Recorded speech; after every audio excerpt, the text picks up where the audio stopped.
Hello, everybody. Thank you for coming tonight. I'm Charlotte, and I look after kind of partnerships and everything we do with brands and stuff here at Glug. We've got Ian, who is... I'm founder and did set it up a few years ago, 12 years, a long time ago. We've also got, I try not to say how many years anymore, it just makes you feel old. So we're quite pleased because we've got a new person here tonight. I don't know where he is. Behind you. So Pete's our new CEO. We just hired a new CEO to run the whole global network and everything. There you go. Do you want to say hello? Hello. He's going to talk more in future events, apparently. He's saving himself. Yeah, exactly.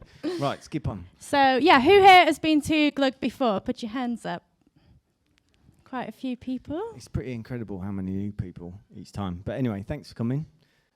So that's the long form version, but essentially we're a creative community celebrating creativity and everything that is wonderful about design and all that stuff. Tonight is just an amazing array. It's a real treat of like the best people out there in our view in the world of motion. Motion Magic, like, I mean, some of the names there, they're amazing, so you're in for a real treat. So hope you enjoy it. We've also got, some of you may have had a little play already on the Microsoft Surface devices, making Claude the character. Caitlin, who is from Strange Beast, has been kind of working away all week, kind of pulling together the awesome animation that you guys can get involved with. So head over for a beer and a little bit of a doodle over there during the break. Yeah, this is what we're going to make together, something like this. So give it your best shot. That's actually me. We're on Twitter, Instagram, so chat us up, tell us what you think, kind of spread the word. There you go. And we have amazing partners that make this possible to run. Getty, Surface, Computer Art, some of the media partners. Manifest, our PR agency, I won't name them all, Stitch. They're great, and they give us free stuff, and they try and make it possible to run the events so that they're cheap enough to attend. And tonight we're live streaming the event, so everybody that's not here can find out what's happening, and the awesome guys at Push are kind of making it happen. So we're hopefully going to be rolling this out across other events globally, so yeah, watch out if you don't make one. Tonight is a test, basically. So there's a few rules, and maybe rule number 4 kind of comes into play a little bit, but everything's going to run smoothly, so it's all good. Exactly. Cool.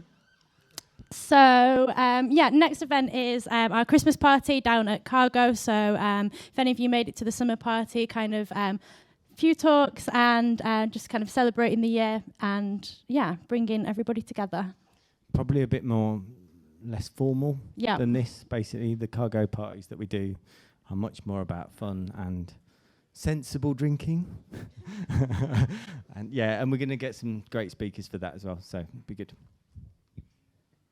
So that's it from us, and next up we have the awesome Will McNeil from The Mill, who's going to kick things off for us. So please welcome Will. Together. Thank you very much. Does everybody remember Rule 4? Something will fuck up. So my name is Will, and I'm a design director at a company called The Mill. More specifically, I'm a CG design director, which just means that I look after jobs that have more of a 3D side to them in our design department.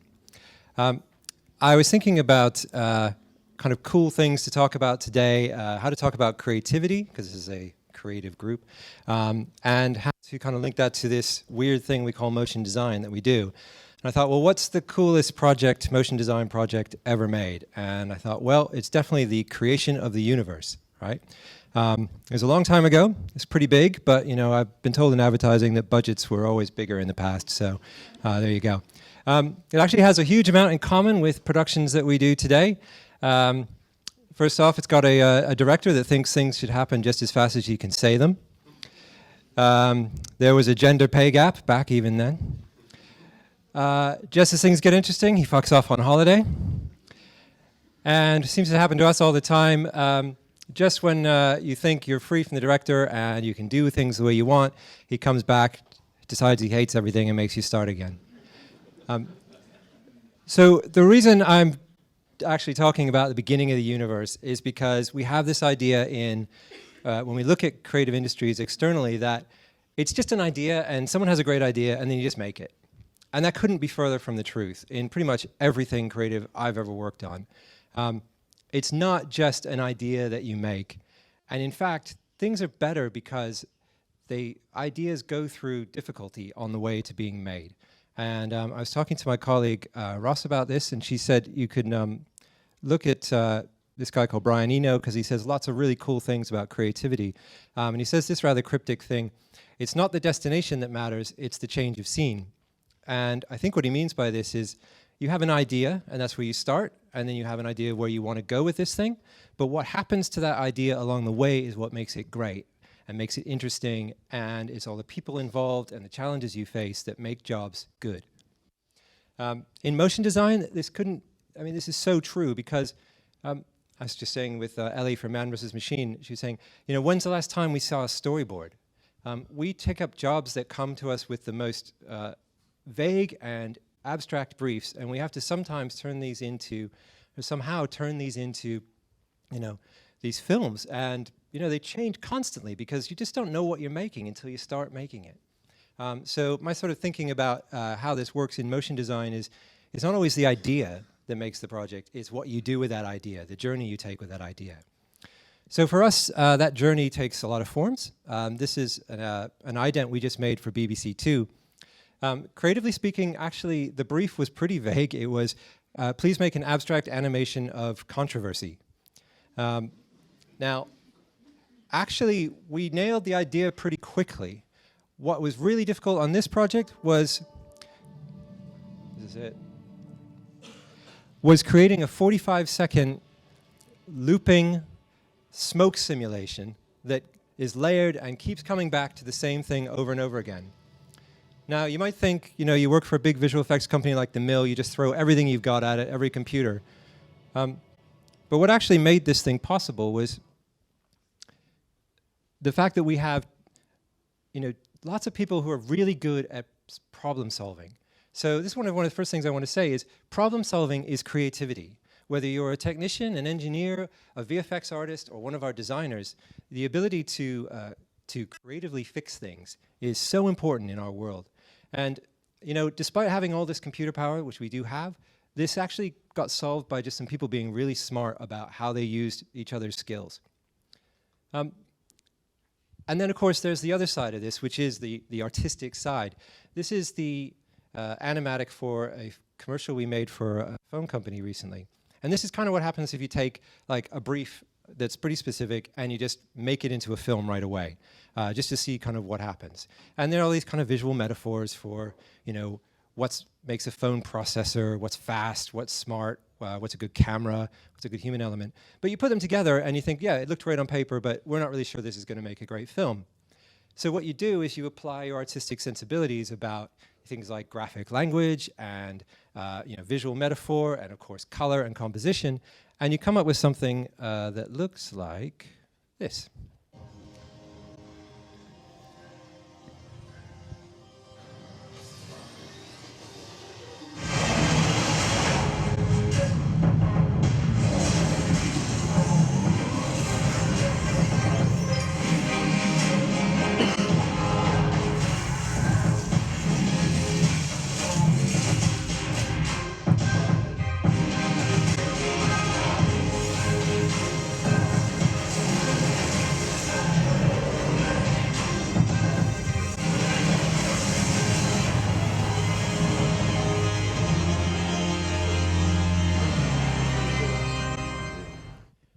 So it's a little cooler.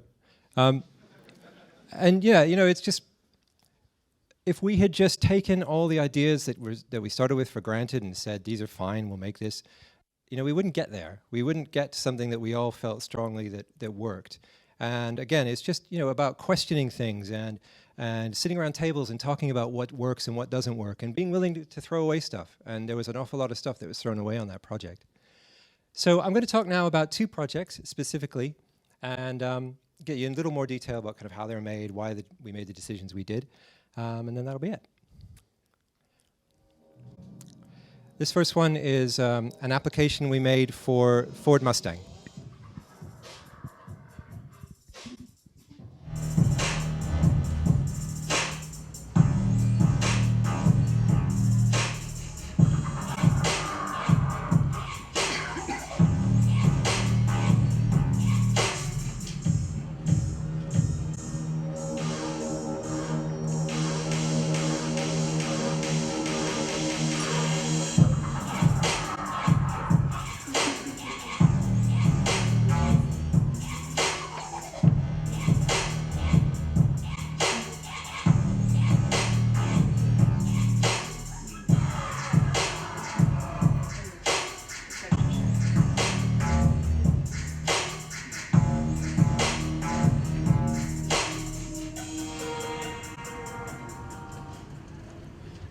So as you can see, that was an app, which is something that's kind of new to us. We're starting to, at least new in the design department, is we're feeding into our technology team. So suddenly we're like designing iPhone applications and stuff. So that's kind of a new thing for us.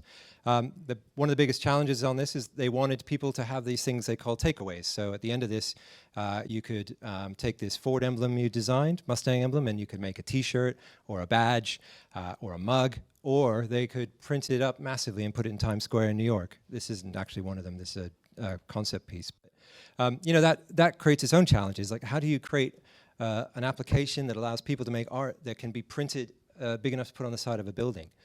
The other big challenge was that this is for Ford Mustang, which is a classic American brand, and it's all about sort of muscle cars and chrome and whatnot.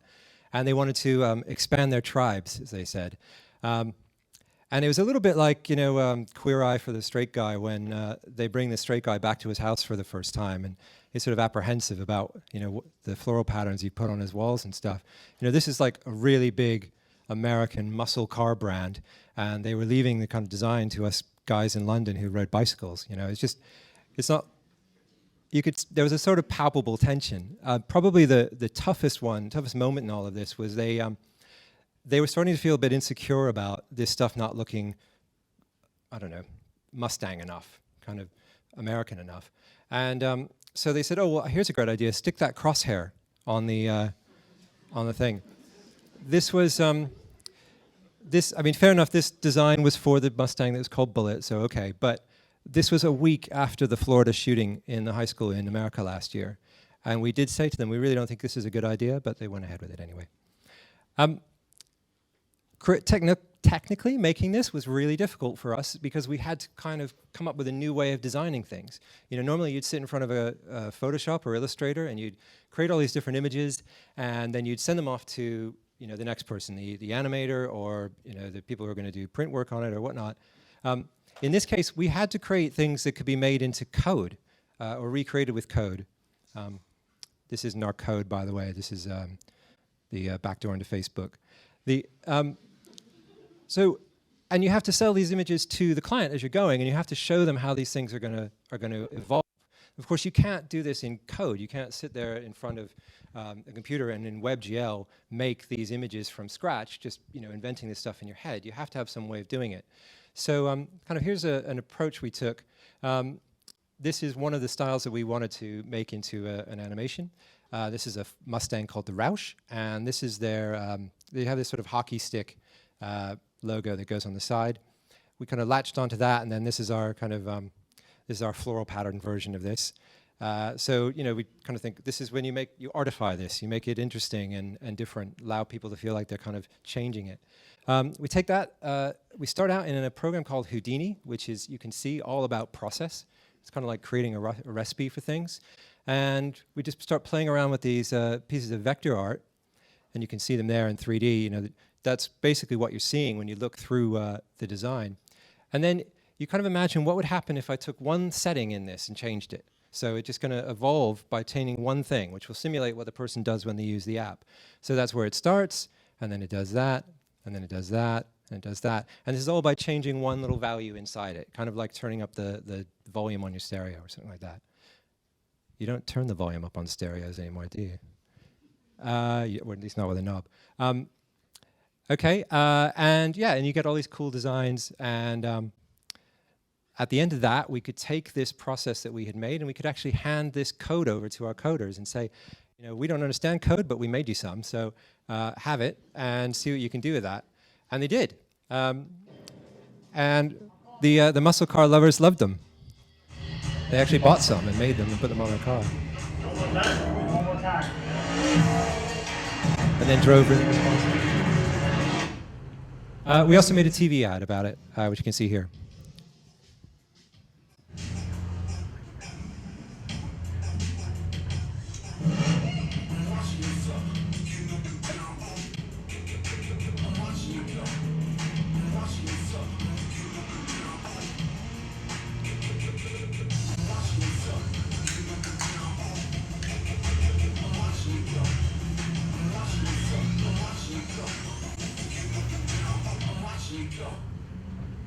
And that ad was directed by a Mill Plus director called Phil Fury, who we work with a lot. So one thing that, I'm talking about another project now, and the thing that I think they have in common is that we were actually designing something that was going to then get redesigned. So in the case of the Mustang app, we were kind of creating like building Lego for someone else to build stuff with. And in this next app, next project, we were doing kind of the same thing, but the external force that was going to drive it is data, and I'll explain how that works now. I'm sure you've heard of Lush. They make very smelly cosmetics. We work with them quite a lot.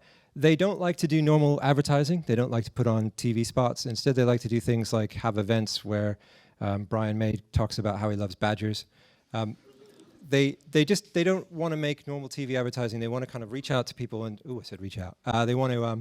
They want to get people involved in their work, in what they do. They do crowdsourcing campaigns. If you may have seen their campaign in Oxford Street about undercover policing. They want to get people involved in their work. They came to us to help them market a spa treatment called synesthesia. If you've heard of synesthesia before, you know it's a sort of cross-wiring of senses. So like you see something, or you see a color that makes you sense a taste, or you hear a sound and that makes a color appear or a smell. Kind of all cross-wiring. So they built this, or they created this kind of massage treatment around it. I had one. It was amazing. And it kind of involves things like aromatherapy for the smell and music. They very carefully choreographed some music for it.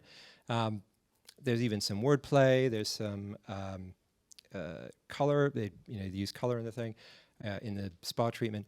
Yeah, it's all kind of cool. And they asked us to come up with a way to say, show people what it feels like. So our creative director, Carl Addy, decided to literally show people what it feels like. So he came up with this idea of kind of recording someone's vital signs while they're having one of these treatments. And then we would then craft that into some kind of animation. It's kind of what we mean by recording it is kind of like a lie detector. You sort of stick a lot of sensors on people while they're having a treatment. In the top right, that's a guy called Noel. He's one of our technologists. He spent about 7 of these treatments huddled in a corner with a laptop. It's been about a year and he still smells amazing.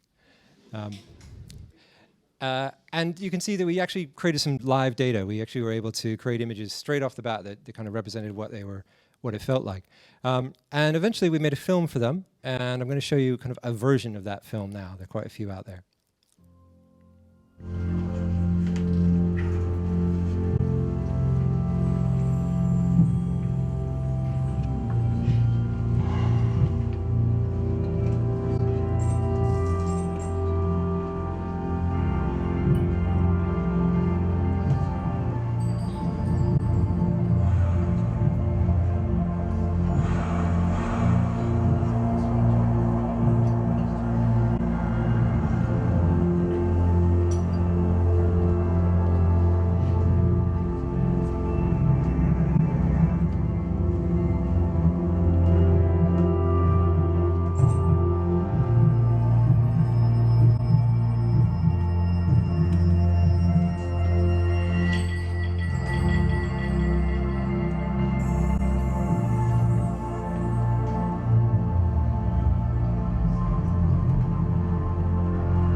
weird.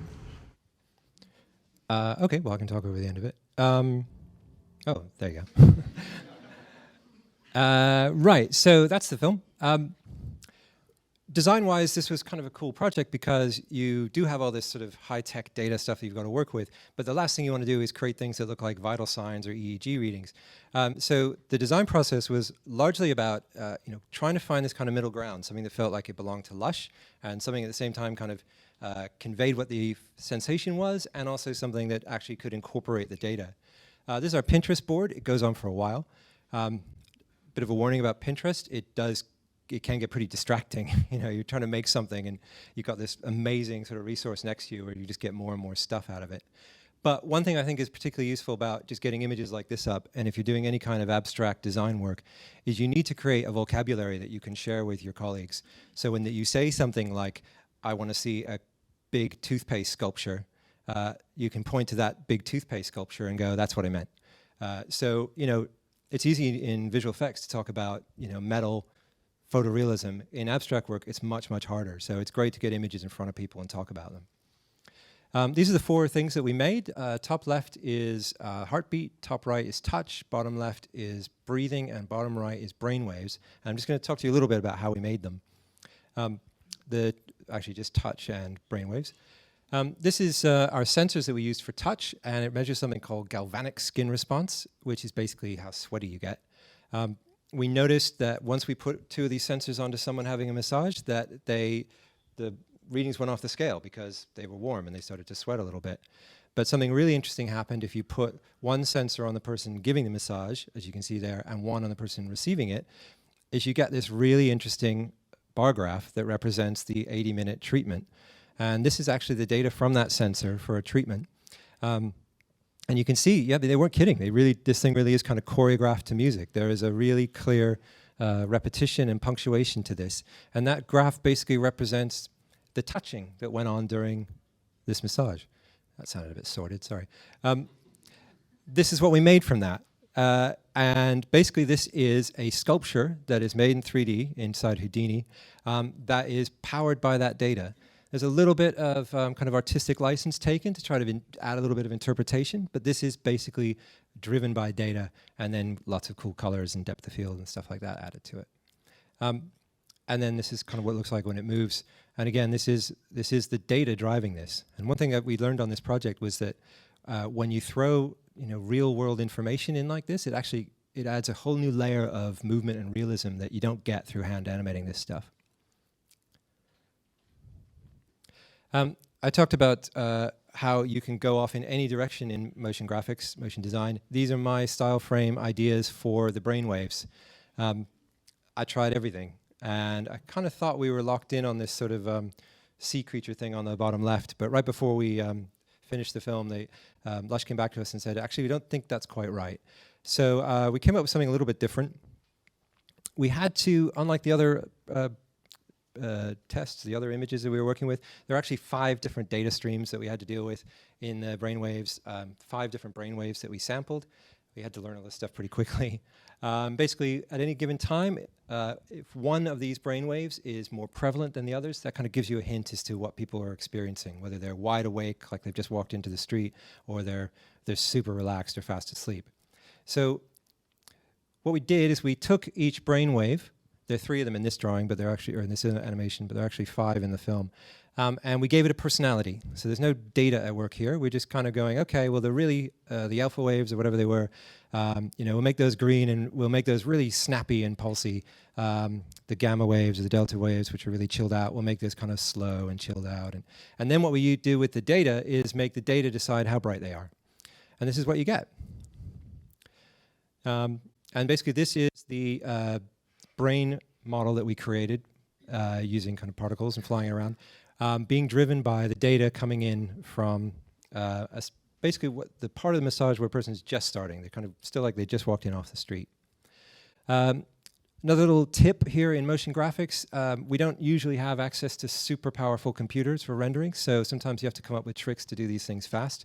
One of them is, if you don't have to add the color at render time, don't, because you can add it later and you can play with it a lot in compositing. So these are color passes that we rendered separately but at the same time. So they didn't add any render time to us, but they weren't part of the actual render. And that allowed us to be very careful with the color when we actually composited it. And of course, the really key thing is sit with the client or the creative director and make those decisions about color really, really quickly, as opposed to having to re-render the whole thing. And that's the Lush project. I'm just about, oh no, it's not, sorry. We didn't just make a film, we also kind of embarked on some other experiments here. One of them was to make an installation for an event that Lush put on. So we actually built an installation that measured your breath and then used fans and these strands to create, kind of to repeat your breath around you, which is quite a cool experiment. That is the end of the Lush project. I'm just going to talk about one other thing very, very briefly, which is kind of close to my heart. I started this film, or this talk, talking about the creation of the universe. And I think that, obviously that was a joke. We don't create the universe. But in a way, more and more in motion design and graphic design, we do. I mean, everything in my line of vision, aside from you guys, is Red Dead Redemption signs. You know, it's just the graphic world, the graphic design is quickly taking over the world. And of course, we're seeing more and more of the world through our mobile devices and through augmented reality, which of course is going to eventually add a layer of graphic design or motion design to just about everything we see. And if we choose to, we will start to see the world, the universe, through a mixture of reality and graphic design. And I think that's a bit scary. I think obviously some of us will choose not to do that. We'll try to kind of switch off from that. But I think as designers, we have a responsibility for those that do to be very sensitive to the world that we are about to paint on top of, as it were. And that's my talk. Thank you very much.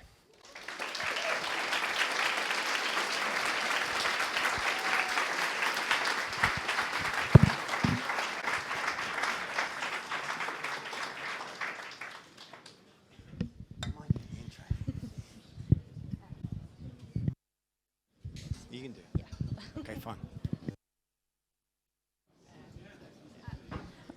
Thank you, Will. Kicking things off greatly. Next up, we have Mike Sharp from Found Studio. Mike, where are you at? Here. Oh. All good and ready. All right. We good? Give him a big shout. Come on.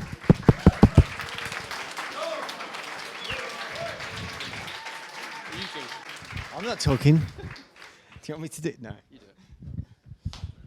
Hello. Had to tease that one out of you, didn't we? I'm Mike Sharp, the creative director and founding partner of Found Studio. We are a film and motion studio just down the road off Leather Lane. First thing to say is this.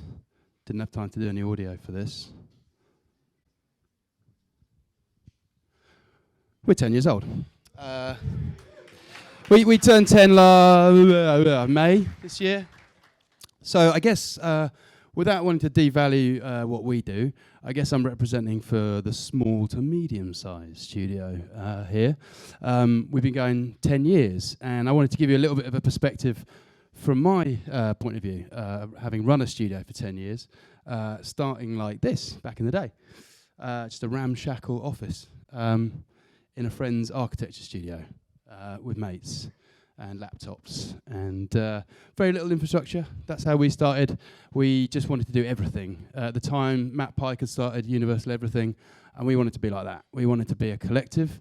That's why we called ourselves the Found Collective originally. And we worked on all sorts of stuff. We just wanted to collaborate with musicians and architects and artists and photographers and sound designers and coders and all sorts of people to create all sorts of amazing stuff. And we did. And our original website, this is going back 10 years, would look like this. And we did lots and lots and lots of different types of stuff, massive, wide variety of stuff, very multidisciplinary.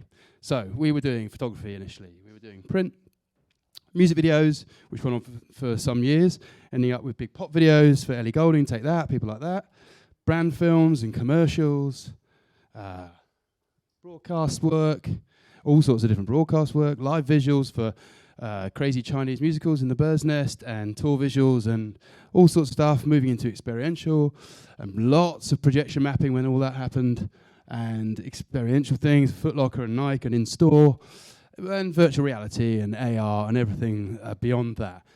And we ended up like this, fuck. Just too much stuff. Just 10 years of saying yes to everything and going, yeah, we can do that, we love it. Because by its nature, we're curious and we want to try new things. But it was too much. It was too wide. Clients don't want a jack of all trades, master of none. They want specialists. They want the best in the business at something. So we refocused everything. We went, last year, we redid the website, we changed everything, we had a load of new hires, we restructured everything. And we said, we just want to do film and motion design and a bit of visual effects. Difficult to say that with the mill in the room, but we do visual effects. We're not a visual effects facility as such in the traditional sense.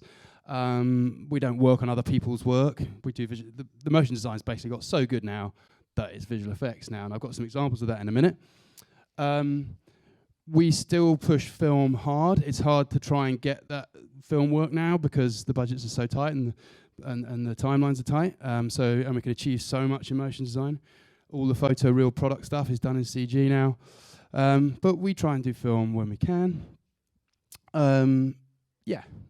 So I'm going to be talking about how do we get dream work and ultimately total happiness, right? That's what we want. And I'm only going to tell you how we do it at Found, and I think it's probably the same for most studios, even no matter how big you are.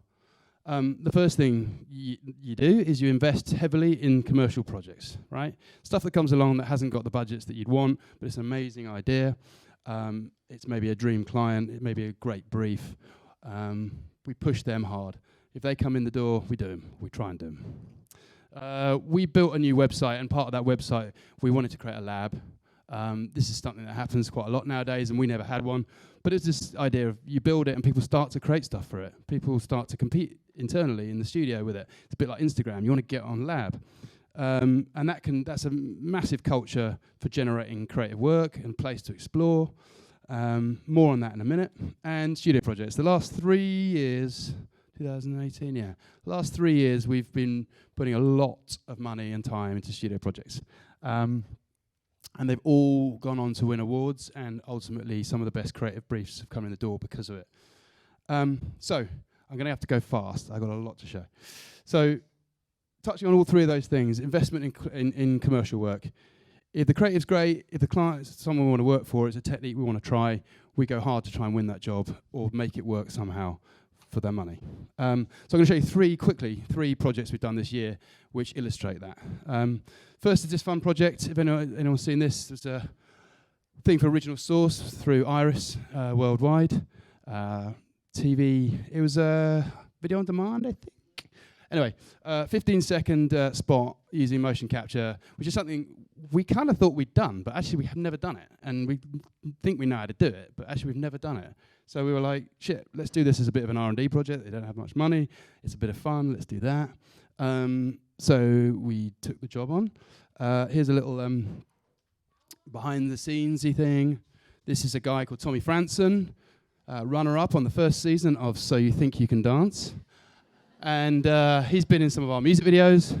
So we gave him a call, and we gave Analog a call, friends of ours, and they brought this XN suit down, and we went to a dance studio and filmed lots of silly dance moves. It was all storyboarded, but there was a lot of dance moves that were just ad-lib, as you can imagine. Then, and that's my hands. There's no money, right? So I'm the hand model for the day. Then Analog, with us, designed the character. The idea is this shower gel creates a lot of foam, so they wanted a foamy character to jump out of the shower. But what does this guy look like? And we went through a lot of iterations of what he should look like.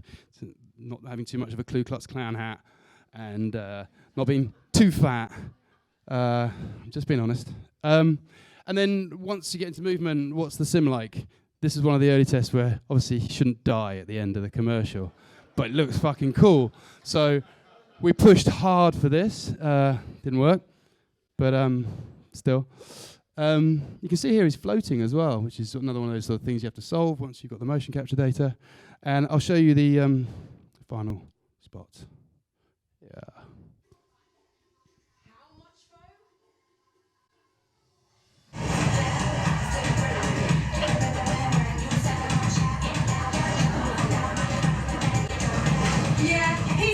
Warren. There you go. That's something we wanted to try, and it looked like fun, right? 3 months later, Anyway, here's another project, a commercial project we invested in this year. This is because we like the product, Typerium. Has anyone heard of Typerium? If not, you should. You should go and check it out because it affects you all. Typerium, I'm trying to explain this. It's blockchain-based currency, decentralized platform, way of buying, social stuff. No. Logos, photography, illustrations, stuff you buy on Getty and probably had your own fonts stolen and stuff like that in the past, or images you've created have popped up in things. These guys are trying to stop that happening by using blockchain.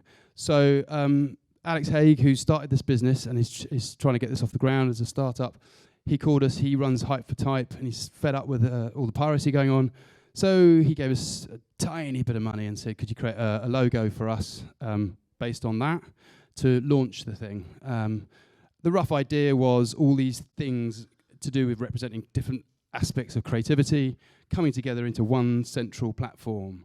So we asked if we could have a little bit of fun with it. He said, yeah, as long as it's in my brand colours, which, not so great. But anyway, lovely bit of animation work. Here you go. Can we turn the volume up? Is that the one?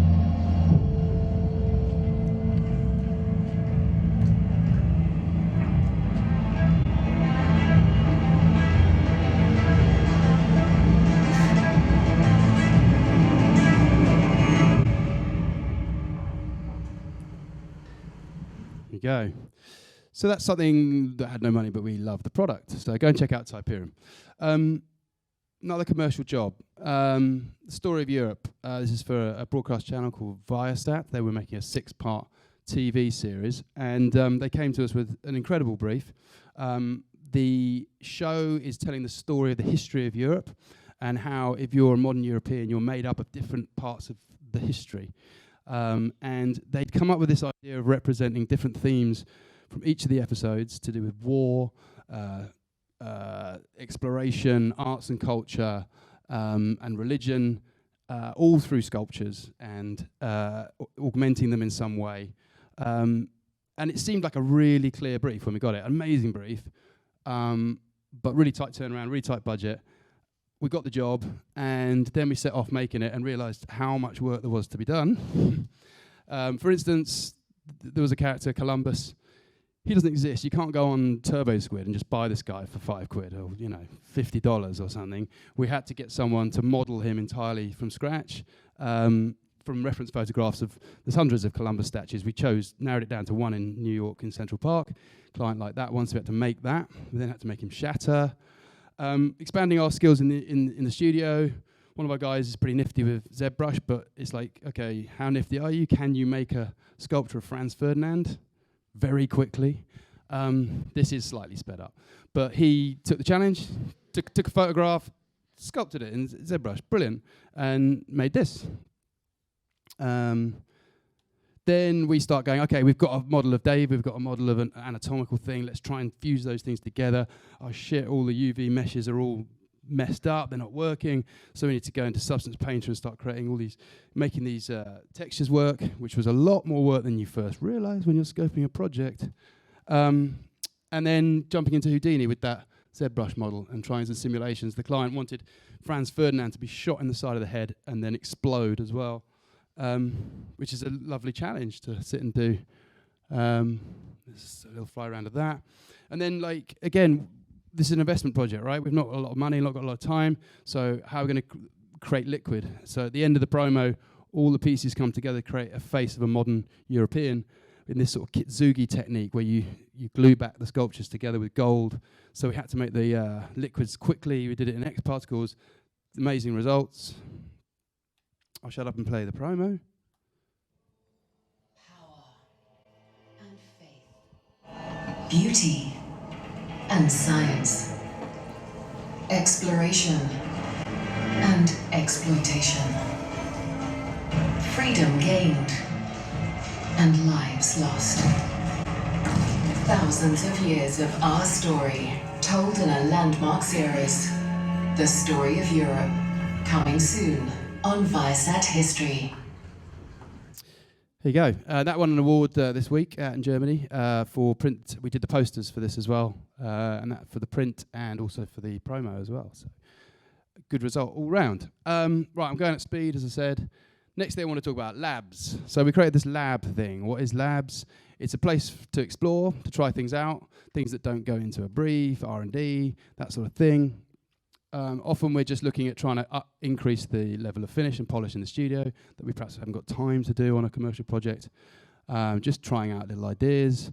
On the Story Europe, actually, one of our guys wanted to try texturing things in a different way, so he did those chairs. Sometimes it's more abstract, just trying out some experiments with patterns in case we ever need to do that. And sometimes it's R&D. This was for a project where, this was a studio film, where we set ourselves a brief to not have any keyframes, and just create everything procedurally or with dynamics. This may come out at some point. It's been shelved at the moment. Anyway, we'll get back onto that. And then you get stuff like this, just a random something one of our guys did just one day. He was playing around and he just created this image. And from that has become a whole studio film, a 2-3 minute studio film. Which I'm going to show you at the end of the talk in a minute. First time we've shown anyone that, so a Glug exclusive coming up. Which leads me nicely onto studio projects. Yeah, so 3 years ago, like I said, we massively invested in this. We just realised that if we want to get the dream briefs, we've got to show people that we can do that work, and the best way to do it is to write your own briefs. So, as I mentioned earlier, film, so important to us. Still trying to keep that flame alive when budgets and timelines go south. But why it's important to us is, I think Found has a kind of a USP in making things look cinematic. And you know, naturally we find ourselves putting things in a 2:8:5 ratio and playing with lenses. And it's not just whiz-bang motion design. We're really considering camera shots and angles and storyboards. So when we shoot, sometimes the animation philosophy enforces what we're doing in live action, and sometimes the other way around, with live action enforcing our animation. And it's really nice to be able to do both. So this is a short film that we did a couple of years ago. It's been on the festival circuit for a year. It did pretty well. It won the best British short film at the Leeds International Festival, which was amazing. And it, you know, it's slightly left field of the commercial work. We're not in the business of making adaptations of plays, but it uses all the muscles and things that we want to be using in our work, and particularly working with proper actors and scripts, and assembled a crew, shot this all in 4K red monochrome. We like to do things properly, painted a studio black at 3 mils, and we only used one light on this, so saved a bit of money. But the film's done really, really well. I'll give you a password in a second to go and watch it all online if you're interested. We got all these tattoos made from a tattoo artist and then transferred on. They all represent different story strands within the film. It's a really collective, it's a really clever narrative to do with collective nouns. And then back in the studio, one of the key things, the film's called The Dog and the Elephant, so how are we going to create an elephant? We've got no money, so one of our guys took on the challenge of doing some character animation for the first time, and did a pretty good job. We also created lots of artwork to promote the film. As we were doing it, it was just going to be a Vimeo piece, and then we were like showing it to graders and editors and sound designers, and they were like, "You've got to put this in the festivals," which is why no one's seen it yet. But with that comes lots of marketing stuff and posters and things. I'll show you the teaser trailer, and then I'll give you a password to watch it online.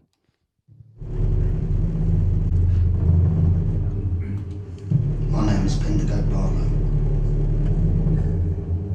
I'm named after the chap in the Bible, the wolf in the fire untouched. I don't believe in God. I don't believe in walk on water. I don't believe there's heaven above, hell below. I don't believe he can forgive my sins. I don't believe he can walk from the fire untouched. He can't walk from the fire untouched.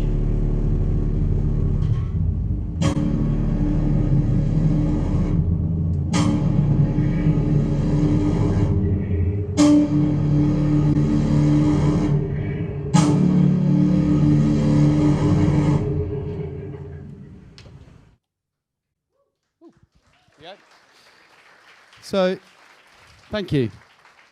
Another Glug exclusive write down Hester and go to dogandtheelephant.com. You can watch the whole film. It's 25 minutes long. So invest some time, put the headphones on, make a cup of tea.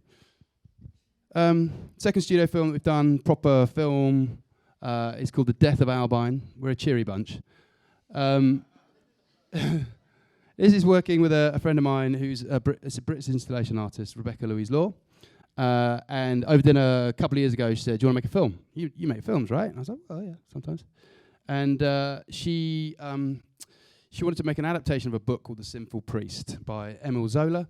And in the last chapter, the female protagonist dies of a broken heart and assembles a deathbed of flowers. It's kind of like Ophelia in the Lake. Everyone's heard of that, but not everyone's heard of Albine. It's what inspired her to become an artist to do stuff like this. And she does colossal installations with sometimes living, generally dried flowers. Thousands and thousands of them hung in locations. She no longer works for brands. She works mainly for herself as an artist. She's sort of transcended that. Lucky her. So yeah, we picked it up and put it down over the course of a couple of years, doing Dog and the Elephant and other things. And then last year in spring went, okay, let's do it. We've got 3 weeks. Let's get on with it. It's spring. We need a bluebell wood. It's got to happen in 2 weeks. So pulled everyone together. Again, this is a massive investment. Lit a whole wood and filled it full of smoke. And drones, red camera, I think, or Alexa, I can't quite tell. But anamorphic lenses. This spring, this garden doesn't exist. So we had to plant it all, bring all those flowers in, drones, expensive drones, good drones. And then she had to create a deathbed and thousands of flowers. And she spent thousands of pounds on these things and spent 2 days making it. And we shot it incrementally, and then it died. And then it was like over to us to shoot it and tell the story, but also do some visual effects. So we're like, right, next challenge after the elephant is, can you make photoreal flowers that die? I didn't want a time-lapse effect. I wanted it to be completely smooth. And so this is a very early, very, very early test. Just to say, yeah, I think we can do that. And then this is a little evolution on with the plate shots, trying to make these flowers sit amongst real flowers, pushing things on, trying to up the finishing and photoreal quality of it here. These are some of the shots in the film. They're playing slowly. They were sped up in the film in the end. But I think each one got sort of better as the process got better. But I think we did 6 shots in the end. My favourite's that one down the end there. Collaboration, obviously key and massively important in everything we do, particularly film. Crews, a lot of favours pulled. But I have to mention Echoic, who did the music on this. They do a lot of our music and sound design. But when I told them we're going to make a film, they're like, oh, we want to do this, we want to do the score. And they wrote sheet music and got the Bristol Ensemble in and did the most amazing job on a full score for us. And they won an award for it, so big shout out to them. Here's a little snippet. I'm just going to play you a little bit of the music because I can't play the whole film.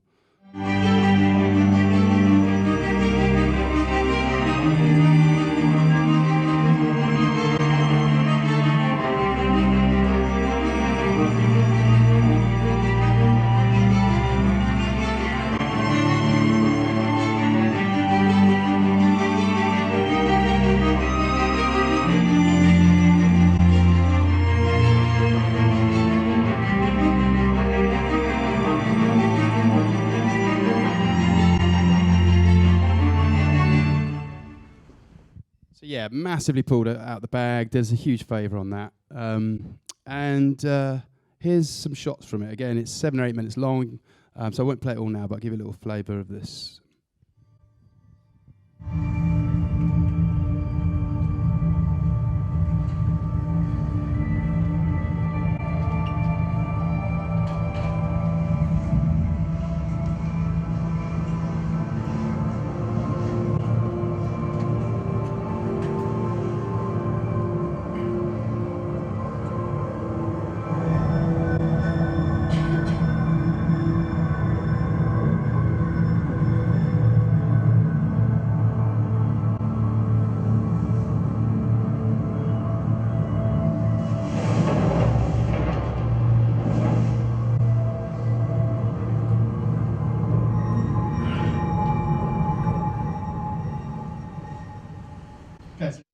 and go and check that out. Okay, last couple of things. Have people seen this? We did this 2 or 3 years ago. It's been our most successful studio film to date. BMO Star Picks and Creative Pool winners and all that. And got us a lot of great creative briefs, which is always what you're trying to get to do with that. But this was back in the era of when we were doing a lot of music videos and projection mapping and things, and we wanted to show the world that we could do 3D animation as well. So we wrote ourselves a brief, and we called up our friend Esteban. People know this guy, Esteban Diacono. He's pretty well known now. We've worked with him since the beginning, and I said, do you want to come over to the studio for 3 months and work on this idea? He's like, yeah, of course. He's best known for this sort of stuff nowadays. You probably follow him on Instagram. So we had this idea for a film called Sounds Like, because we wanted to riff off the studio name, because no one hears our name correctly. When you say found, they say drowned. I don't know. So we came over and said, right, Esteban, this thing called Octane's here, and everyone's using it, and we've got to get on board, and so create some stuff around words like drowned and ground. I think this one was pound. Can't remember. Sound. And it was okay. It was like, yeah. It was a bit lurid, and there was a lot of stuff going on Coloramas, and it was like, it's not really kind of us, but it's okay. And then we started to push it and use Octane for what it's best at in terms of texturing and real-world lighting, and it started to get more interesting. We're like, yeah, this is much more interesting. Oh, okay, this was Hound. And we were like, oh, I like the textures and stuff, and the lighting is very real. It's great, and oh wow, look at Bound. So we were like, we like the environments. Let's keep the environments going. Let's not do coloramas. Everyone's doing coloramas. So we started creating more and more rooms and adding props to make these kinetic sculptures and working out ways we can make them move. This is now ground, sort of a month or two on. So right, it's going to be in a museum. That's what we're going to do. So we started looking at lots of architecture and designing a museum, which is fun. Looking at how the light works in these spaces, and started pushing that concept further and came up with this idea of the Museum of Mishearing that would house all these kinetic sculptures to do with the mishearing of the word found. And it started to work, and we started thinking about light and texture and scale. Well, if we're doing it in CG, we can create this whatever the fuck we want. It can be the turbine hall. It can be massive. So why are we doing small things on coloramas? Let's do this. And so everything just became a bit more epic. And then I'll jump straight to showing the film. Again, that's when I might come in as well as a director and start to storyboard and plan the shots and tell more of a story. Things become more cinematic. There you go. Oh, we also came up with the term mondegreen, which we'd never heard before, which is perfect, which is the misunderstood or misinterpreted word or phrase resulting from a mishearing.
shout out to Tarek on the audio there.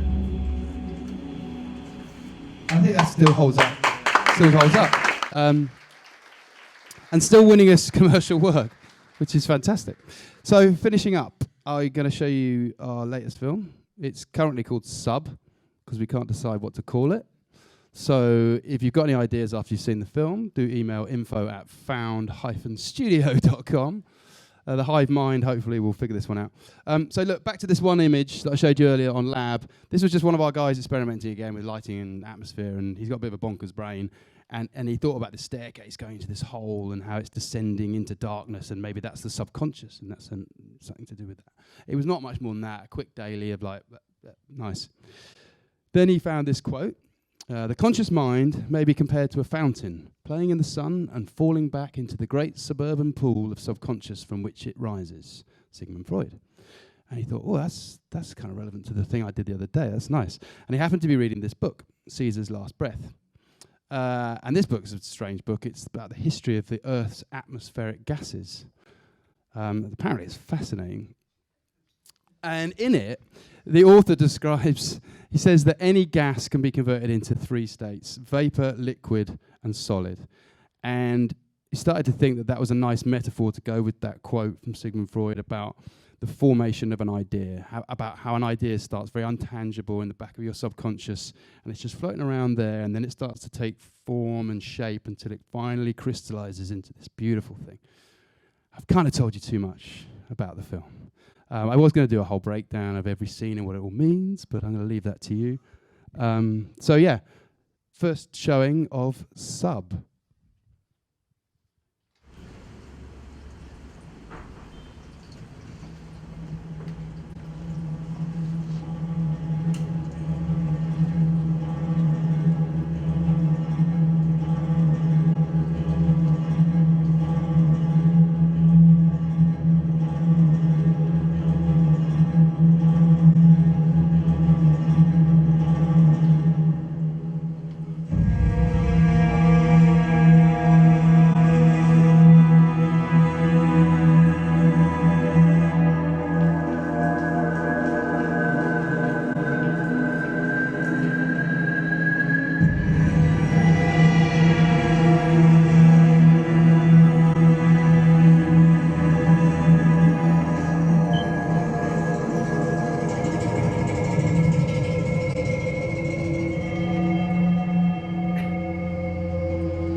There we go. Heavy. Okay. That's me. That's a lot. Thanks for listening. I'll be hanging around later if anyone's got any questions, and you can come chat to me. Thank you for listening.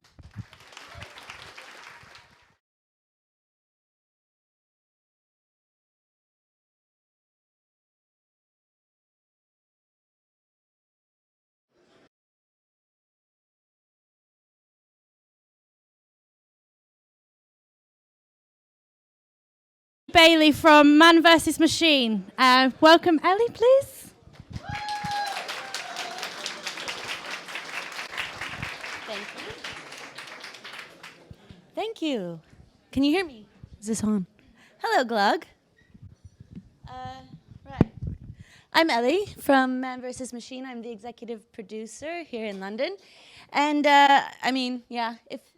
if you don't know who we are, we're basically a design and direction, motion branding studio here in Haggerston. We've been going about 11 years. We also have an office in Los Angeles.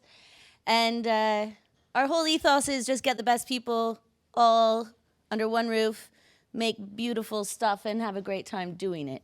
So I'm going to show you two projects today, actually. The first one, I Buy Direct, a brand you may not know. Is a little more on the whimsical side, and then I'll show you another project because I find that in these situations, all anybody wants to know is how the sausage is made. So I don't have any overarching narrative structure. It's just kind of a peek into our dailies. So I'll start with iBuy. iBuy Direct is like a sort of online Warby Parker kind of vibe. They wanted to create this sort of iBuy world, which we thought, well, that's cool. You know, we like creating worlds. So we worked with JWT, which is their ad agency in New York, to come up with these different spots. There are 4 live action spots, little ones, and then there's another sort of sequence of work that's character animation, so I'll show you that next. But I'll show you the live action work and then tell you how we made it. Right. Over 1,000 frames to choose from. So, you're not another fish in the sea. You're the catch of the day. Visit ibuydirect.com. It's how you frame it. We make glasses easy to order. So, it's not a commute. It's a checkout aisle. Visit ibuydirect.com. It's how you frame it. We have frames starting at just $6. So you're not breaking the bank. You're eyeballing on a budget. Visit ibuydirect.com. It's how you frame it. Frames for any taste. Whether it's classic vanilla or 50 Shades of Sorbet. Visit ibuydirect.com. It's how you frame it. So yeah, those are the little live action spots that are sort of brand launch pieces that are coming out in the States, I think, over the course of the last month or so. And they wanted us to create this iBuy world. So obviously we start with the set design. You know, we wanted the set design to really dovetail with whatever VFX decisions that we made and reinforce those so that all the characters are in this very consistent kind of space that is super branded. You know, that you see one of these and you'll go, oh yeah, that's definitely an iBuy spot. So we knew from the beginning that we'd want to get our guys, friends of ours over at Stripeland on the case. So we made these sets in CG and 3D to figure out what we wanted to do, get the art direction signed off by the client, and create these kind of whimsical worlds that we could then insert all of these kind of VFX flying about brand tokens into. And they came out super beautiful. I think we were all really pleased with what they looked like. Stripeland built physical set pieces that absolutely matched our art direction. And we went in on the day, shot our talent, the usual. And then we had this whole palette of little objects that we wanted to have floating around the world and kind of interacting with our talent. And in the beginning, they were in a very wide array of materials. You can see this kind of beautiful gummy bear acetate. All of this is pulled from the products themselves. So we were looking at the frames of the glasses really up close and trying to figure out what of those materials could we pull in and bring in as accents as they fly through our little world. A little detail close up there for you. But in the end, once we'd gone through the whole creative development process, we really ended up moving to a very much more constrained, softer materials palette that worked to kind of offset the busyness or sort of the madness of the world by pulling that palette right back in. And this is probably my favorite frame of the whole development process. Something very pleasing about that. So yeah, the live action spot's very whimsical, a little bit cheeky and quite fun. And then there was a whole other tranche of work which is around the I Buy Guy. So originally there was the idea that you'd have this character. That's not really him, you'll see. That's his beard overgrown around his whole head.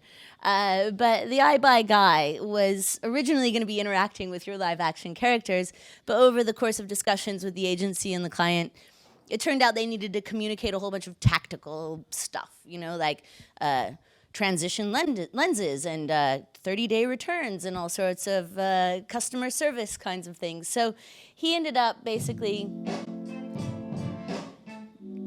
like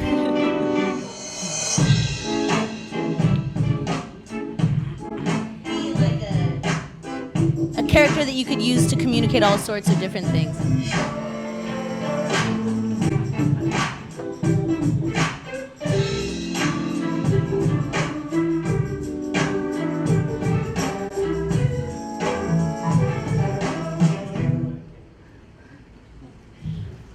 So the I Buy guy, the guy, he has all these little spots where he doesn't have any audio, he hasn't got any sound, it's all supers because it's meant for the brand's social channels to talk about all these little tactical things that they want to communicate without having to go into a full TVC. This is the I Buy guy that we ended up with, the final I Buy guy. But all things being character animation, of course, it took millions and millions of iterations before we got to this space. You know, he's clearly specky, so he gets to wear lots of cool glasses. Those aren't actually in the range, you can't buy those. And we wanted his palette of materials originally to be drawn from the product line as well. So this is back before he actually had legs, when he was still kind of a series of shapes that move in their own weird way. And these are some material explorations that we did around torsos. And when you're working with character animation, you go through shitloads of exploration, and I think more iteration almost than when you're, no, that's not true. When you're doing 3D development as well, you do lots of iteration. But here's some original little bits and pieces that we were exploring in the first instance.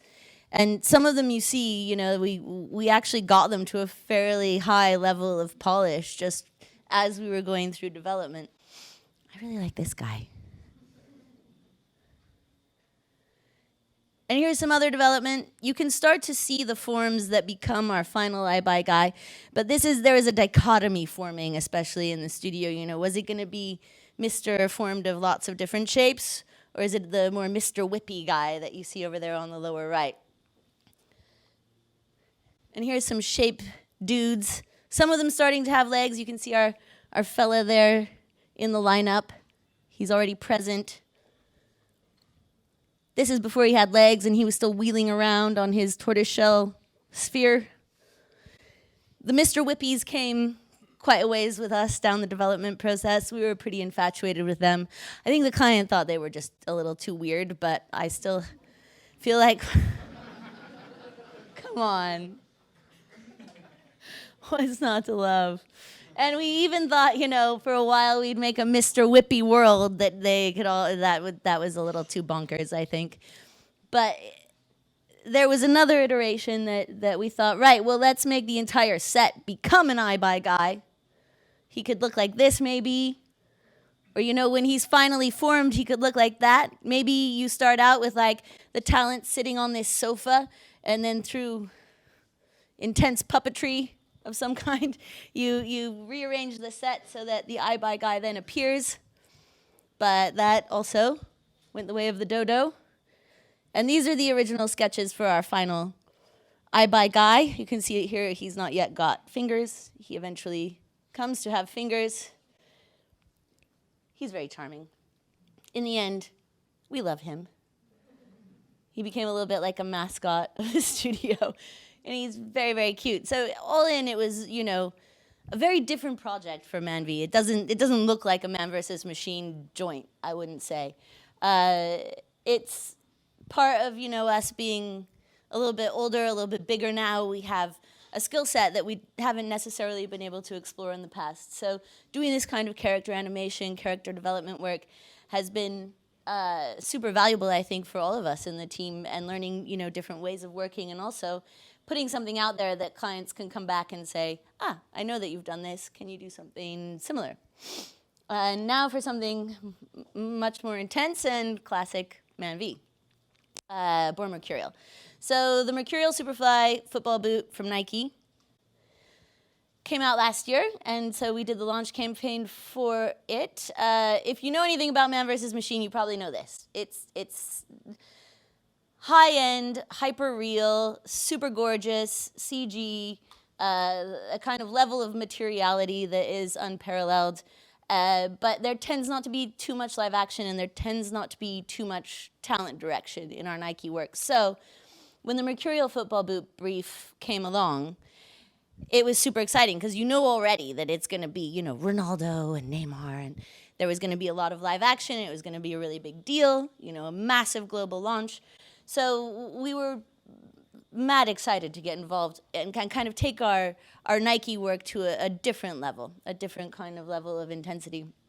So the brief for this boot, the Mercurial Superfly, it's called, is about writing the next chapter of Nike football globally. You know, Mercurial is speed, Mercurial is innovation, Mercurial is football. So there's this notion that, you know, not only is it lighter, leaner, meaner, but also the new Mercurial is as much a performance-driven object as it is kind of an object of art. I mean, it's driving street culture, it's driving football culture.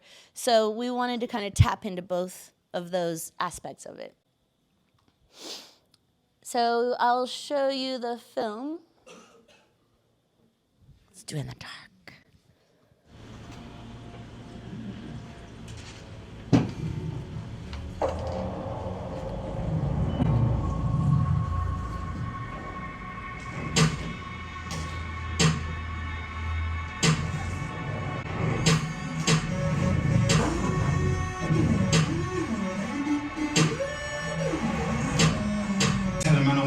M's. I'm telling man I want 100 M's. This statement's looking like a barcode. Tell man I want 100 M's. We saying, what's good?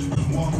What's happening? You had so much talk online, saw you on the road doing half as active. So jam come now like bass, but it's silent like Charlie Chaplin. My striker's 18 with a high top. Got so many enemies. Got so many men on my case. I'm telling man I want 100 M's. I'm telling man I want 100 M's. This statement's looking like a barcode. Tell man I want 100 M's.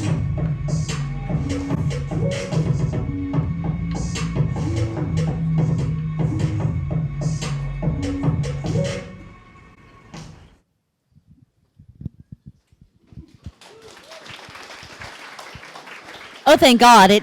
In my notes, it said hold for applause, and I was worried that you weren't gonna. So in order to achieve this film, right, we had to do a lot of different shoots. We did actually 2 shoots in Madrid, 1 in Paris, 2 in London.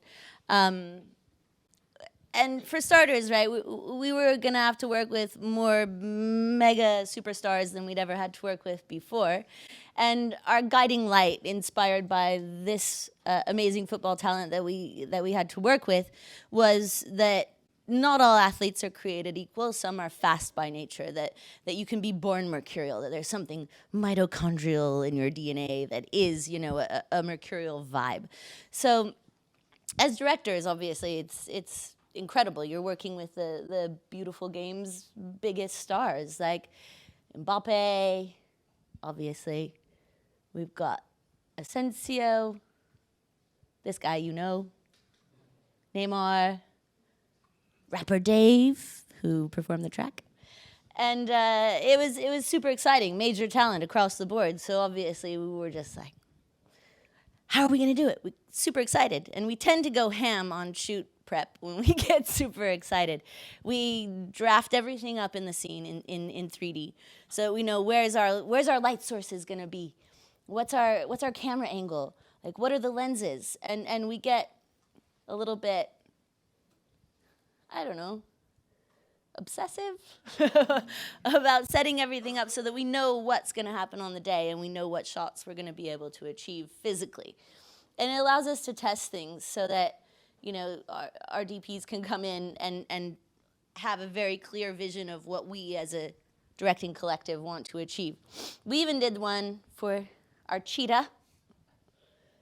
There she is. So this is the real cheetah that you see in the film. We damn near built the cheetah entirely in CG. We got a little ways down the line with that. This is all very, very early work in progress before we actually got the CG cheetah finished. But here's another version. This is CG. But then we thought, I think, just before the shoot, we were like, let's see if we can find a real one. So here she is. Absolute dream to work with. Not unlike major global football talent, you have to go to her house and build a set. Like, she does not come to you. Like, you go throw up something ad hoc and Ronaldo shows up for 20 minutes and then the next day the cheetah shows up for 20 minutes, but you have to be where they're going to be already anyway. And yeah, it was very nice. This is the London stuff. Obviously here in London, it was it was Rapper Dave, of course, but then at Nike they have these sort of this network of amateur footballers who are super excited about everything, and they call them the all-day ballers. So this is them on their shoot in London.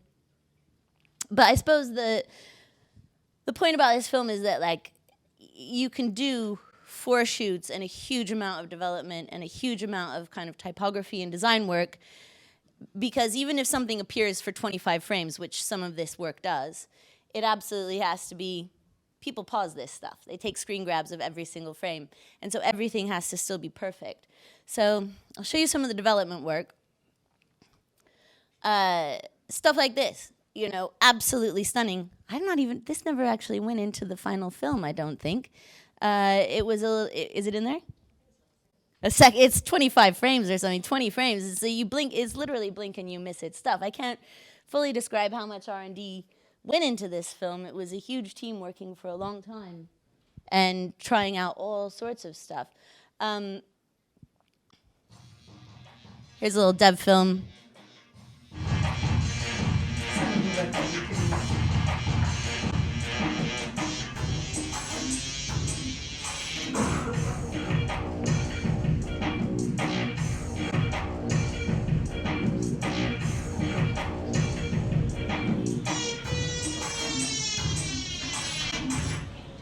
So you can start to see in that some of the biological themes, right? It's about, you know, reproduction, what happens when cells start to, you know, multiply and accumulate. What are we going to do with the spots in the fur, and how can we really pull all of this back into sort of a biological imperative kind of a statement?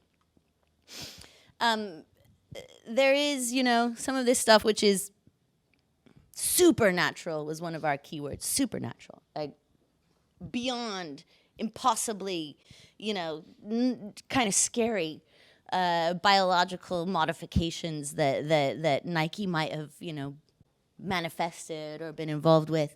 There was a lot of stuff around patterns, the cheetah's spots, you know, different kinds of, obviously lots of Houdini and pattern work going on. These ones where the spots, you know, are morphing.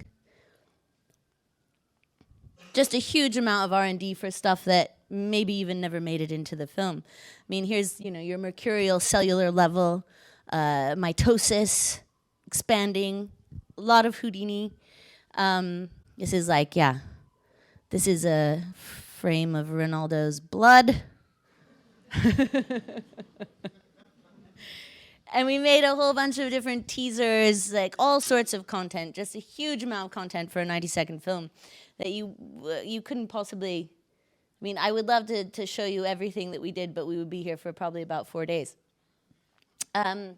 We also built out a pretty robust typographical system. And again, more exploration than probably was even necessary. So we kind of were in this place for a while, building out also different kinds of patterns and leaning into this kind of, I don't know, aggressive 16th century stuff. But mixing that with eventually what becomes our sort of hero typeface. Different kind of piece altogether. And then now we're starting to see sort of, this is where we end up. These are the final stills. But again, you know, I could have shown you 150 slides of typographical exploration around this. But yeah, quite a lot of work. And really, of course, as usual with Nike, wonderful to go out in the world and, you know, see weird stuff on the street in China or Istanbul.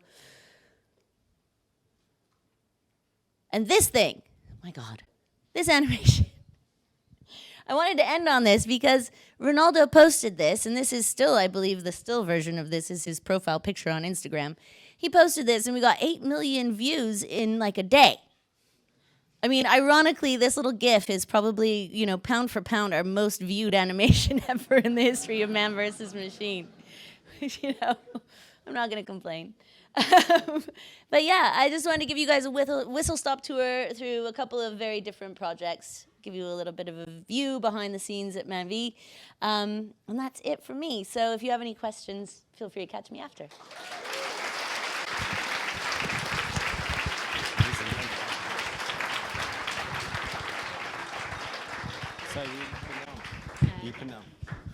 Okay, so thank you so much. So one last talk. Well, actually, slightly different. So this a bit of audience participation. I think it's always good to prep you that this is a bit of a Q&A and panel chat. Would you say that? Yeah. We're really, really lucky to have the guys from Passion Pictures here tonight talking about Isle of Dogs and the animation. It's Mark, right? And you're talking? You're talking, right? Yeah. I'm glad he said yes, because that would have been really awkward. So, who's seen Isle of Dogs? Has anyone seen? Yeah? Okay, so 4 people in the audience have seen it. No. So, if you haven't seen it, then you should watch it after this. But, right, are we good to go? So, I'll hand you over to the wonderful team at Passion Pictures. Over to you guys. Shall I take the mic to begin with? Shall I sit?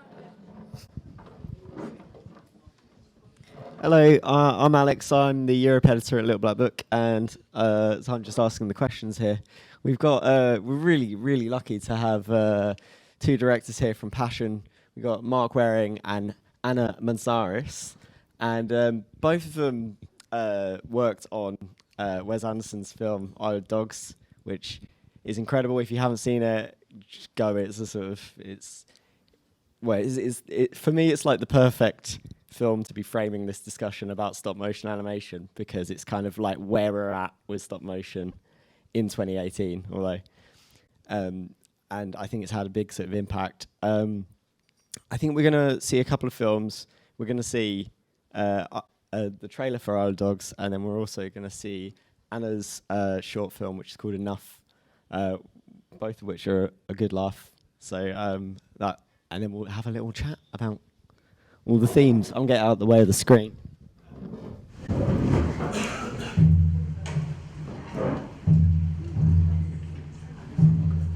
The Japanese archipelago, 20 years in the future. Canine saturation has reached epidemic proportions. An outbreak of dog flu rips through the city of Megasaki. Mayor Kobayashi issues emergency orders, calling for a hasty quarantine. Trash Island becomes an exile colony. The Isle of Dogs. I don't think I can stomach any more of this garbage. Exact same here. Words out of my mouth. Nobody's giving up around here, and don't you forget it, ever. You're Rex, you're King, you're Duke, you're Boss. I'm Chief. We're a pack of scary, indestructible alpha dogs. Atari Kobayashi, you heroically hijacked a junior turboprop XJ750 and flew it to the island because of your dog. Darn it. I've got a crush on you. We get the idea. You were looking for your lost dog spots. Does anybody know?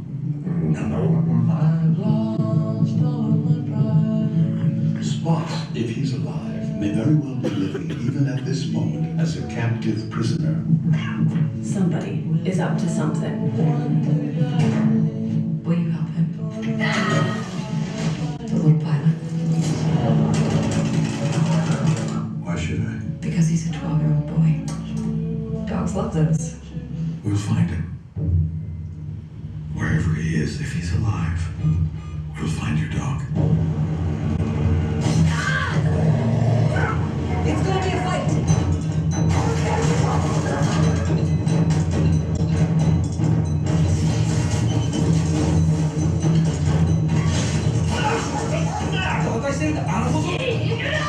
Or somebody spoke his language.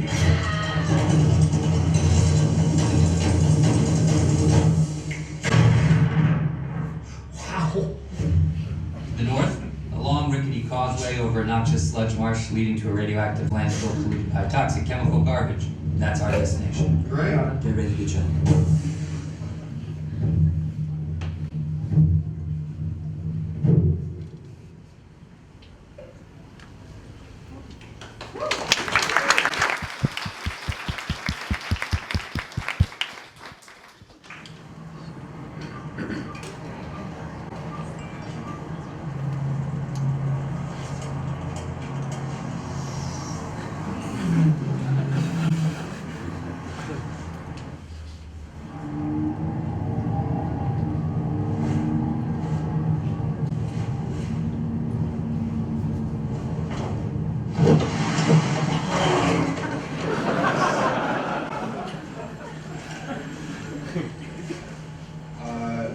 I can understand this. I think we can.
Right, so like I said, I mean, Isle of Dogs is a great way to frame this, but I think Enough is also a great way to frame this because together they kind of represent the entire spectrum of stop motion in terms of scope of projects, sort of Isle of Dogs being a gigantic feature film for a big famous director with a star cast that everyone knows the names of, to Enough, which was, it was your graduation film, right? First year film, actually, so yeah. Right. Yeah. Yeah, when I did my master's at Royal College of Art, it was my first year film. So. Right. So that's kind of like a really good contrast. But just kind of drawing on those two projects, should we just get a sort of foundation in what goes into making a stop motion film? There must be something that ties even those two things together. What sort of, I don't know, how can you walk us through the basics of what a stop motion film is? Well, in many ways it's similar as other types of animation, that you plan it and you will make a storyboard and so on, but then I think normally you need, I don't know. Well, I think it's, for me, I mean, these are very similar in terms of character. I mean, in a way, it's very different from what we've seen, amazing work we've seen tonight. But I think what this has in very different terms is we're just bringing inanimate objects to life, but we're giving them a character. And I think that's the key thing. I mean, stop frame can be anything. You can make anything move. You can, put a can on a table and move it around, and that's animation. You can make it move. But I think what these bring to it is a sense of character, and I think it's quite a difficult skill to do. But it's a subtle thing, and I mean, Anna's is great because there's hardly any movement there in terms of, but it gives a comedy performance. I mean, you were laughing out loud and nothing's really happening on the screen, but that's all about timing. That's all about the ability to make something that isn't actually physically shouldn't move, actually giving it a character. And I think that's the key thing. This is sort of the joint thing with both these things. I mean, obviously they've got huge different budgets. I mean, a feature film. I mean, it took. The best part of 2.5 years to make Isle of Dogs. I mean, it's a 90-minute feature film. It took a crew of 50 animators and I don't know, a crew of like 300 or 400 people all together to actually make that film. But Anna, how many people did it take to make your film? Well, it was me all the time, every evening and day and morning, almost night. No, it took me like just over 5 months, and I was there all the time, and I had a little bit help with animation, and someone was doing the sound and music and post-production and cinematography, but the making and the building, I had a little bit of assistance, but it was like most of the time me. So it's very, very different, but yeah. I think this is the same process. I mean, a lot of the conversations tonight are about that sense of a beginning, a middle, and an end. You've got to have some sort of starting point, a progress, a procession through the development to actually your finished thing. And these have got the same sort of things. But with animation, especially stop frame animation, you've pretty much got one go at it. I mean, it's a process of literally moving. I mean, some of you might know this anyway, but it's literally just moving an object a frame at a time. 24 with film, 25 if you're doing it on video. But literally, you're doing that. So you're moving an object, taking a frame, moving an object, taking a frame, moving an object. And so for every second of film or video you do, that takes 25 frames. So, 25 frames of moving that's a lot of time. I mean, on a feature film, we're doing about 2 seconds worth of footage a day as an animator. So it sort of gives you an idea of like a 90. That's probably a pretty good work rate, right? That's working fast. That's going as fast as you possibly can. I mean, it sounds. People always say, you must have a lot of patience, and it is patience, but you're going really quickly. It's not a case of going slowly, and it's more about perseverance and just trying to get through the workload. But it comes down to storyboarding. It comes down to having the idea locked down straight away, because if you don't have that, then you're lost. You haven't got a lot of time to experiment. There's obviously a lot of time where you can do testing and trying to develop ideas and characters and performance. I mean, that's the main thing. But all this works up front, and that's the sort of, it's always front loaded on stop frame animation. So you go to when you're actually shooting, once you actually go to the point where you're actually taking that frame to actually shoot, you know exactly what you're doing.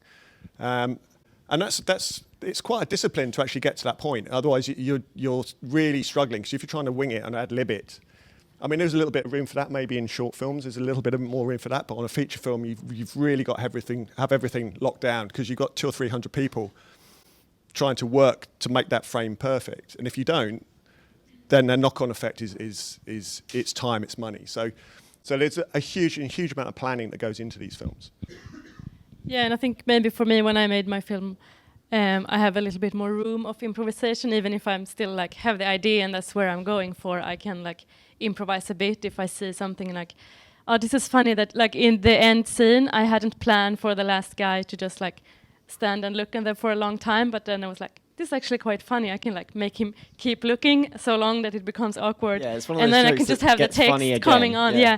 So actually, I even realized after I shoot that I just like extended him a lot. So I reversed the shot and stuff. So it's like, yeah, I think there is like a little more room for improvisation, maybe like to a certain degree. But then there's different stuff like you need.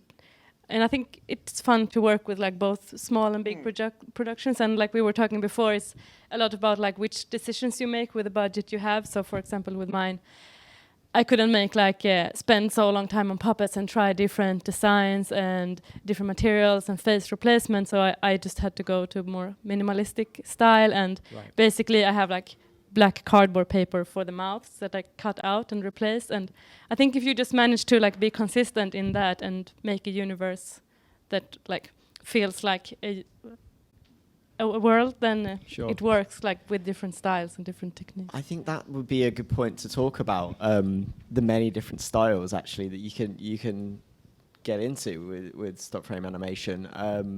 And I wanted to ask about how, because if you compare those two films, not only in sort of scope and budget, they're very different in terms of how they look, because of what the characters are made of and what the sets are made of. Can you talk a bit about like how many decisions there are out there in sort of just what you can make stop motion animation out of? Because these days you've got things like 3D printing and but you can still do it very lo-fi. Yeah, I mean that's the beauty of stop frame. I mean, I guess that's why I like it. I mean, I'm sure you're the same. I mean, it's a tangible thing. I mean, there's huge different sorts of animation. Obviously, you can do drawn animation, you can do computer animation, but there's something about stop frame. I think there's something about it that because it's physical and it's tangible. I mean, you can feel the craft in it, and I think that's the beauty for me. Is it's something that it's something that's inbuilt almost. You know, you play with toys when you're younger. You have a sense of that.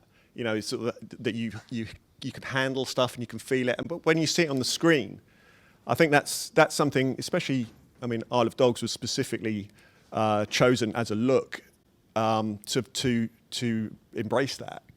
There was a very much artistic decision at the start because we could have made it very, very slick and very, very perfect. I mean, if you have seen any of Leica films, they're stop frame films, but they're beautifully made. But they're very, very not hyper real, but very, very smooth, very looking like very CG looking films.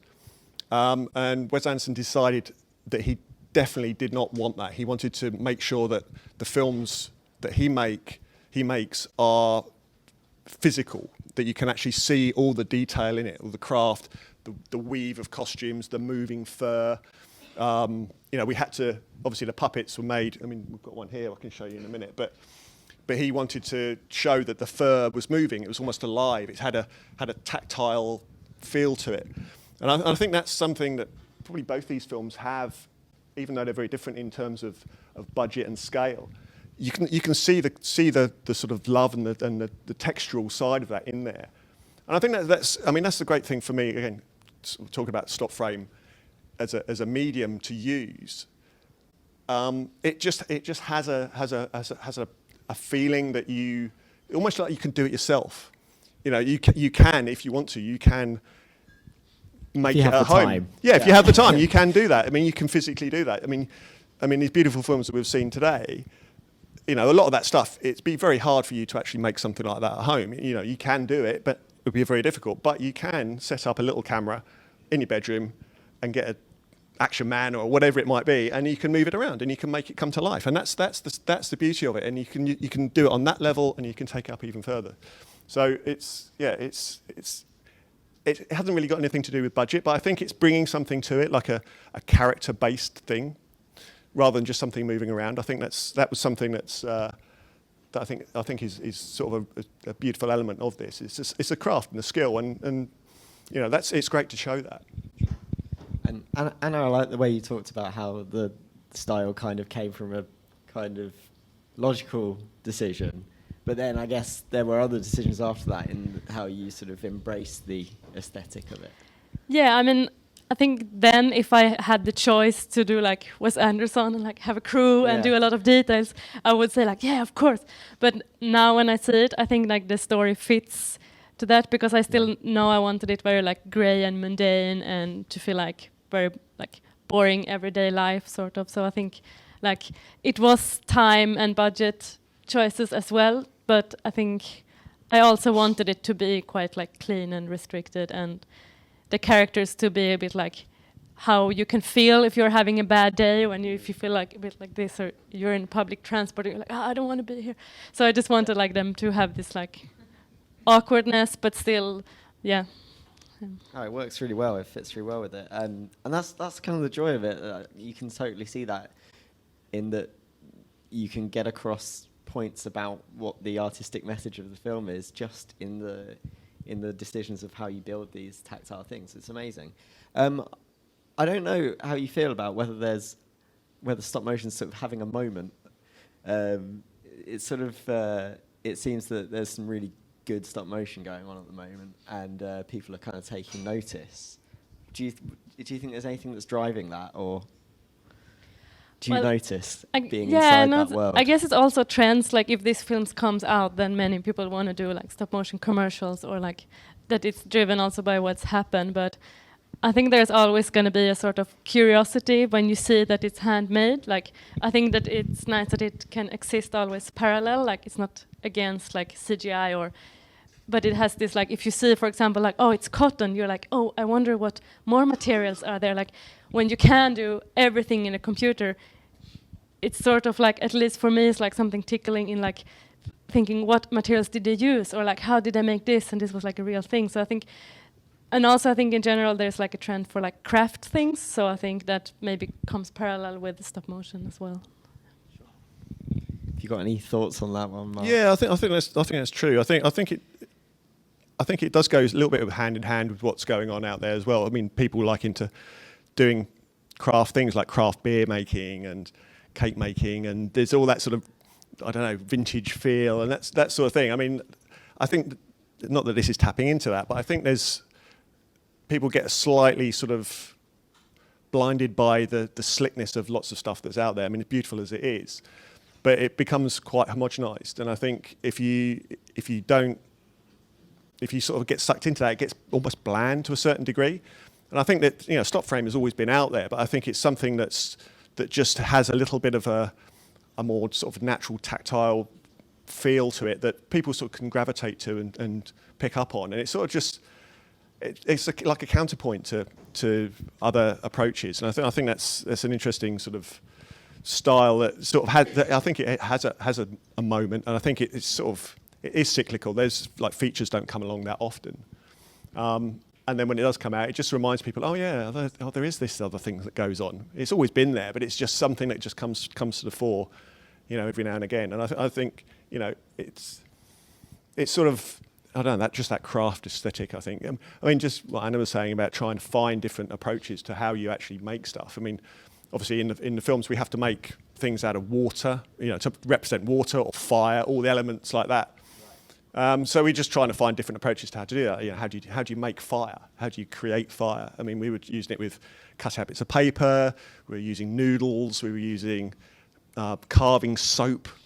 All sorts of different sort of craft things, just to try and throw some different ideas and experiment with some stuff. And then, you know, that gets picked up on. Oh, that looks good. That looks good. That looks good when it's lit. And then that becomes an approach. I mean, Wes was very keen to actually sort of embrace those ideas. He didn't want to do anything that was done before. And I think that, you know, sort of going back to your question, it's providing something new, something visually different. You know, it has something that, you know, hasn't been done. If, you know, we had things that we were presenting to him and he said, oh, I think I've seen that before. He probably hasn't, but he just says that. So you try something else and actually try a different angle, and then you go, oh yeah, actually, let's do this, let's try there. So always been pushed that way, but that, going into that creative sort of world, it does push your boundaries a little bit, and it just it experiments with ideas and thoughts that progress onto new things. And I think that's stop frame has a great sort of wealth of that. Sure, and people are fascinated by the whole, like, how did they do that with stop frame, maybe more than other kind of film art forms. And obviously the behind the scenes sort of videos are a huge part of everything. Anyone who works anywhere close to film these days. Sort of, what do you think? I suppose what is? Are you always thinking about the sort of behind the scenes? Well, I think it's just become a really useful way of sort of explaining what is sort of could be seen as like a dark art. You know, how do people actually do this sort of stuff? I mean, you get it in all sorts of filmmaking processes now, but especially stop frame, because there's so many different departments. I mean, it's very much like a live action film, but you're working on a slightly different scale. I mean, everything is obviously smaller, but you still have to go through the same processes. You still have to have a storyboard. You still have to have a team of people to make stuff for you, build sets, build puppets, have actors. I mean, animators are actors. You have to brief them, you know, in the same way that you would brief an actor. It just so happens that they then have to put performance through their puppet. So all of those things, sort of, by having the making of, so it sort of demystifies that process a little bit. I think it's quite interesting because it's almost as much the finished product as the film is now. Like, I think watching a film like Isle of Dogs, having seen some behind the scenes footage, you see it with new eyes, sort of. Yeah, I think that's the thing. I think it becomes something where you can understand that it is just literally somebody, an animator, standing in front of a puppet and moving them a frame at a time, and it is as simple as that. But when you see it actually sort of put in front of you, and you know, when stuff is on like YouTube or whatever, you can actually access that. That was always something you would always. I mean, when I was learning the trade, it was like you were looking in books or trying to sort of ask somebody, how do they do this sort of thing? But then now it's available and it's more accessible. I think that people appreciate that a lot more. That's a good point. Anna, you've come into animation much later in. Yes. So you you must have had access to all of this. Yeah, I think. Did you sort of immerse yourself in? When I started doing those? stop motion, I think in my BA then. There wasn't like this making of videos, but there were blogs, like how people wrote and put like photos how they did stuff, and it was really, really helpful. I think like it would have taken me, but like then we could like kickstart. It was like our first film, but then we were like, we want to try this, and we did the research online how we can do it, and I think like you can get to a certain point faster now, and now it's like. Teenagers that are like super far already, like because they can access so much. So it's good. It's You're different. Creeping in. Hello. Is it all right to ask a few questions for the audience? For the audience, yeah, absolutely. Do you want to I'll just give you this mic. Yeah, okay. Pass it around. Right, okay. You need to have prepared a question. I've got. I'm going to give you that little pause where you get like 30 seconds to think of something. I'm just going to ask you: is working with Wes Anderson mental? And what's he like? Yes, is the answer. No, he's an amazing character. I mean, he's like his films. I mean, he's very methodical, very precise.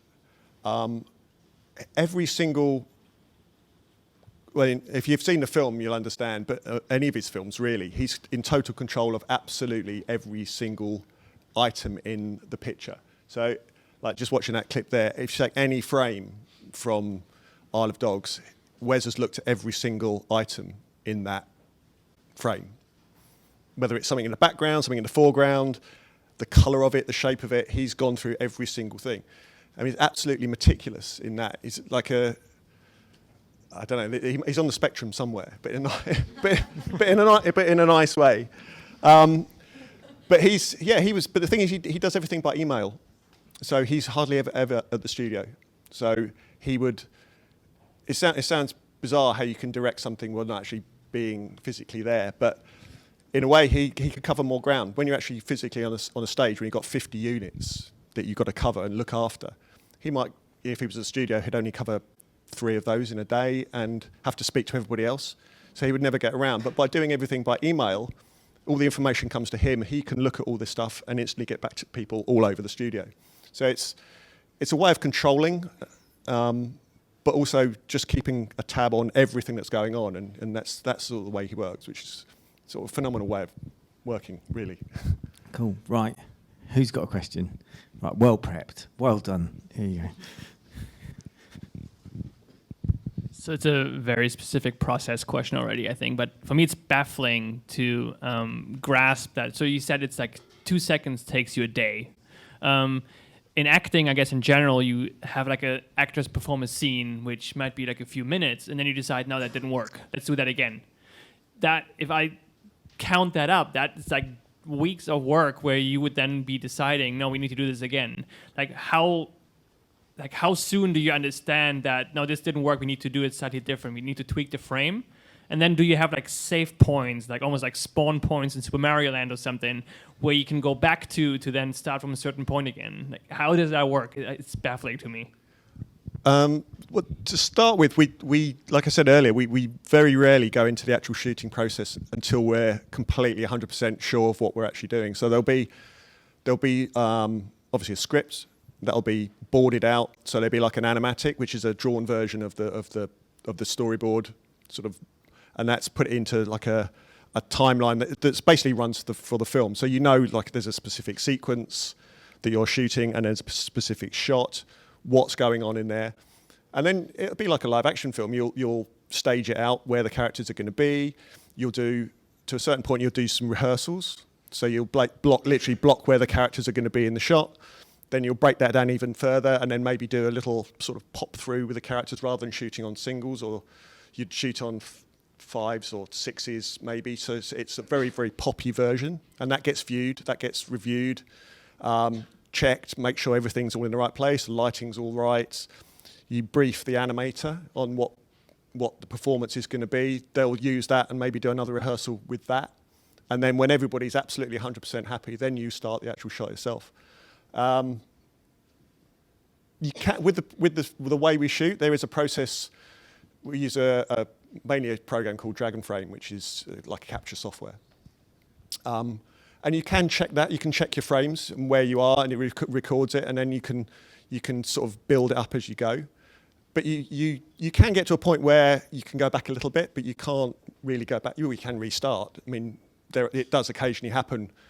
Rarely does it happen, but you can actually reshoot something. But generally, you try not to. You try and find ways of adapting it as you go, or just making sure before you go anywhere, really, you've got everything sorted out. But yeah, it's all up front. Everything is built before you actually start doing anything, so you know where you're going. Right. One last question. Anyone? Okay. Here we go. Who or what were your sort of great sources of inspiration, both of you, and what from your childhood do you think filters through into your work now, if you can think of anything? Professionally, I guess like Ray Harryhausen films for me. Those the classic films, the Jason and the Argonauts and all that sort of stuff. I mean, I love those. I mean, it's again, he was one of the first people to sort of get that sort of idea that it's character. You can get performance from a dinosaur or whatever it is. But children's programs, I mean, that's my formative years. I mean, I first started in children's TV. I mean, doing animation for children's programs. But I mean, just going back to like, I don't know, Trumpton, the Wombles, all those, the classic sort of children's series. I mean, I was fascinated by all that. I mean, that was the thing that got me into it, because it was just these objects were just coming to life, and stories were being told. And it's like, how do they do that? How do these things, these lumps of fur and metal and stuff like moving around? How does that happen?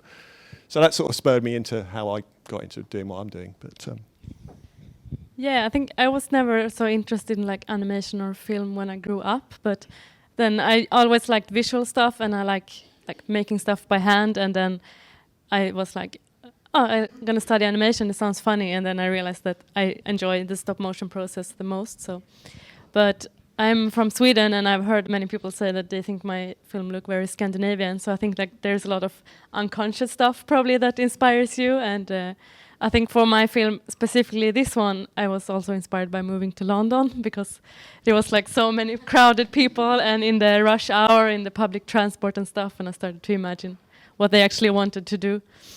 But yeah, I think like yeah, I don't have like any clear from when I was a kid, like I remember, but I'm sure like unconsciously there's a lot of stuff that you bring with you. Amazing. Thank you very much. Give them a round of applause. Thanks a lot. Well, that's it. Thank you for coming. I hope you had a great night, and thanks. Come again soon. Cheers.